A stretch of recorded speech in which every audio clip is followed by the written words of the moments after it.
I want you to close your eyes and picture something in your mind.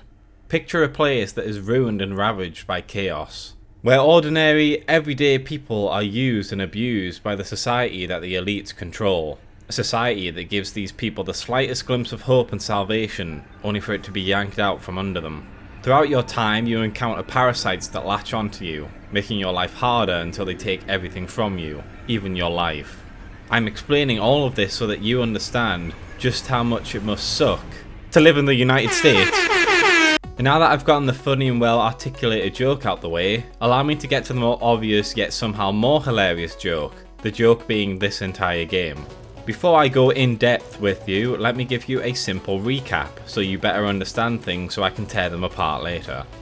The world of Scorn is set in a H.R. Geiger wet dream, where all of the machinery and technology is biological in nature. The structures of the factory mostly seem like they're made of skin and bones, living beings are created in pods and then used to power the machinery, and things like weapons and ammo seem to be fleshy, biological beings. In this world, there was an elite society who created things this way, forcing lesser beings to be their power and machinery before seemingly transcending to another realm, leaving the world behind to fall into disrepair. In a similar way to how my ancestors colonized Africa, stole all their shit, and then left them to rot so we could move on to try and take India's tea and spices. You begin the game as some random humanoid who fell into a cavern and into the lower depths of a tower. You make your way through until you reach some gooey plant thing, and when you power it up, it overloads and explodes, seemingly killing your character by drowning them in semen. We then wake up as a different being, who escapes from an incubation pod and makes its way into the tower.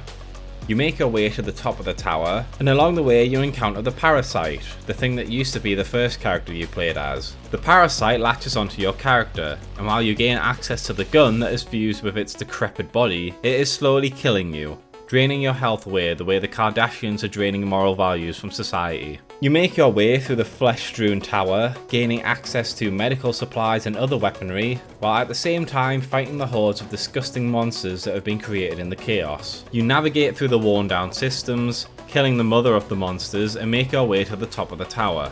Just before the parasite is about to completely take over your body, you manage to have it removed, activate a gateway to the top of the tower, and prepare to transcend this world, only for the parasite to latch onto you and cocoon you, leaving you trapped helplessly with the exit in front of your eyes. So now that we've got that out the way, let me tell you what's good about this game. Don't worry, it's not a very long section. The imagery and art style for the game really embraces its Geiger influence. Everything in the game, whether it be the buildings and structures to the weapons and characters, all have a very distinctive look to them. In fact, the model for the main character kinda reminds me of a mixture of a regular xenomorph and the engineer from Prometheus, except this guy is absolutely packing meat like you wouldn't believe. One Swedish-made penis enlarger pump. Throughout the game, you always come across fogs and mists that help to make the tower feel like a living, breathing entity, and overall it really captures the vibe that they were going for. I also think the overarching story of the game is a very interesting idea. In the game, we see that there are several different humanoid beings that live in this world. However, the beings at the top of society have either enslaved everyone else or created another group of lesser beings to be used by them, similar to what happens in actual communist countries and not the communism morons believe in. These elite are using living beings as slave labour and to be used as living pieces of technology is incredibly fucked up. And the way that they open up a way to transcend their world and left everyone behind to die in a ruined society they themselves created is a very cool world building idea, especially as an allegory to the modern world. Old people have fucked up the world.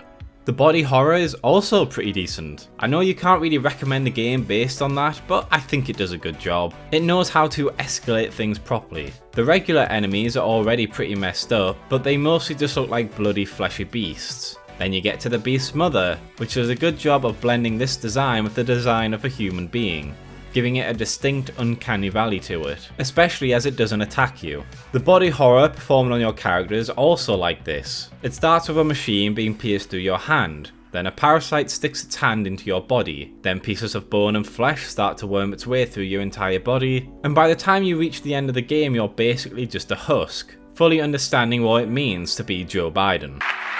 What? The game just doesn't go out of its way to quickly rush through all the body horror, in a similar way to how, say, Outlast would.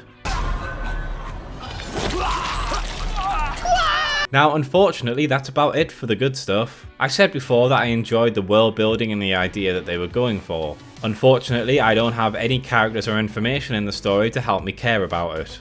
For the main character, all I know is that he really wants to get to the top of the tower, like a devout member of Bin Laden's harem. That's literally it for the plot of the game. In this game there's only visual storytelling. There's no narration, dialogue or audio logs to help add any layers to the story. There isn't any written text for you to understand anything. Now vagueness can be fine in a story, but a complete lack of anything substantive doesn't help your plot. You can't ask me to care about the main character just because bad shit happens to them. In fact, I kinda cared more about the parasite in this game than the main character. At least that has some sort of arc in the game. At least you can use it as an example of revenge before reason, as it chooses to try and kill the main character for abandoning it instead of going through the portal to a better life. But the main character in the rest of the world? I can't say it has anything for me to latch onto, because nothing is explained to me except things were good and then they were bad. It's got the same amount of layered writing as American talk shows. In actuality, I thought the game was going to have multiple endings and a moral choice system. You see, at the start of the game, your character needs to help another humanoid to open a gate, but it's stuck in a shell, like an action figure up a pervert's ass. You're supposed to use your brain to try and figure out how to deal with this situation, as there's two different options you can make, with one of them killing the man and the other one leaving them alive. I thought this was the game's way of telling me to be careful when making decisions and that your actions will have consequences, especially considering it gave me achievements for both options, but none of what I said happens. There's just two different ways to do this section, nothing about it affects your character or the plot, and at no point later in the game are you given the choice to do something a different way with different consequences. Secondly, I praised the game for how great the art style and environmental design is, but now I'm going to have to point out there's a massive problem with the game by the fact that everything looks the same. You see, having an area where everything looks the same and it's difficult to find the right direction is an indication of a lack of thought that has gone into building the levels. There's a reason why, in the first Halo game, the library is regarded as the worst level in the game, because everything looks the same. There's certain areas of the map that lead to dead ends, and it's very dark, making navigating through the map an absolute nightmare unless you've had plenty of time to get used to the mission. Stop acting like you know the way ahead, like you know the rules. There are no rules, man. We're lost. No. The same problems are prevalent in Scorn, except unlike Halo, everything in Scorn looks the same. There was a segment in the game when I was low on health and I kept getting killed by one of the enemies because my health was so low and I couldn't heal myself. On my second playthrough I went through the game again, but this time I took my time before progressing to the next level, and it's here that I discovered what happened. You see, in the games you have these ammo and health stations stuck into the wall, and like the walls they have a fleshy looking style to them. Because of this they tend to blend in unless you get close to them. So, in my first playthrough I didn't see the health station because it just looked like another section of wall, which led to me being stuck in a death loop for about 15 to 20 minutes because I couldn't heal.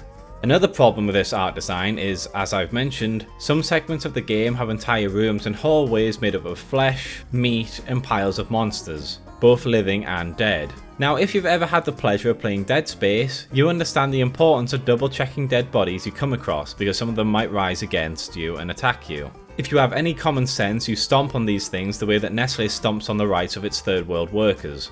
So when I see monsters crawling on the wall or stuck hanging from them, I always felt compelled to kill them, just to make sure. Well, it turns out I was just wasting my time because these monsters don't wake up or attack you, despite the art direction being exactly the same as the attacking monsters.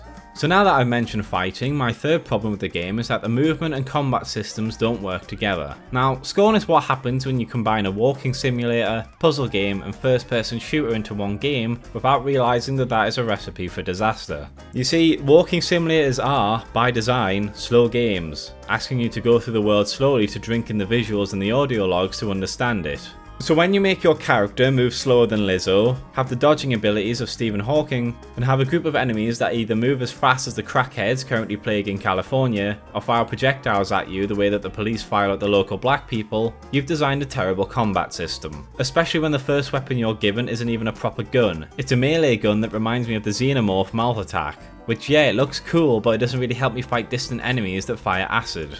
Fourthly, the game struggles to give you appropriate rewards for your actions. Now, I'm not expecting the game to hand out a reward for me every time I kill an enemy or solve a puzzle, but what I am expecting is that if I go through a particularly challenging segment, for there to at least be a health station so that I don't die. This game doesn't do that. There's set areas that have stations and they aren't placed by areas where they would be handy to access. Usually they're just randomly placed in corridors or by areas with specific significance, like when you get a new weapon. This makes it difficult because this game tends to make you backtrack harder than a politician when their poorly thought out policies receive backlash. So you might end up fighting through a specific objective, there's no health or ammo resupplies, and then the game spawns more monsters on the way back that you have to fight through as well. In fact, the game seems to go out of its way to punish you for trying to get rewards. Late in the game, when you're trying to kill the monster mother, you need to activate a few panels to get to a puzzle station hidden in the monster. At one of these panels, you come across a resupply station that will give you enough ammo to compensate you for all the monsters you just fought.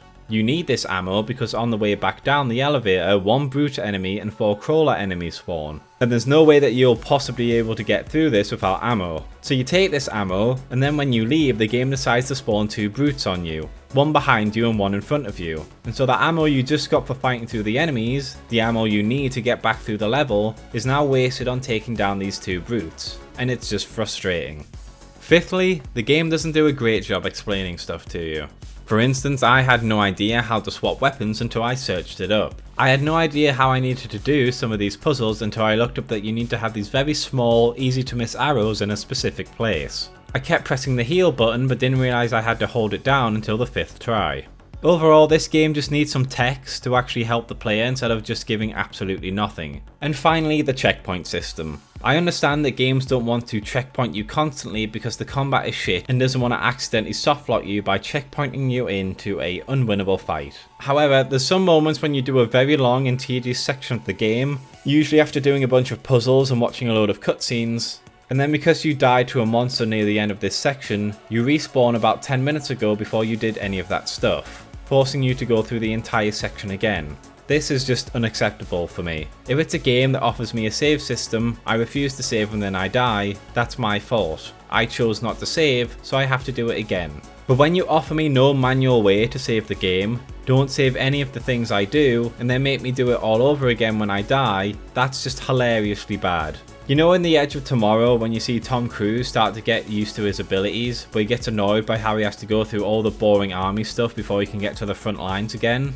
That's what playing this game was like. So yeah, Scorn is more of a proof of concept game. A rough collection of ideas that could have been amazing, but unfortunately due to a lack of polish and poor implementation, the ideas just couldn't mesh into something great. Which I think is baffling because apparently this game was roughly in development for about 8 years. I understand that there's different budgets and team sizes that can affect what the end product will be, but considering that this game has good graphics and art and not much else, I struggle to think about what took so long to create this game.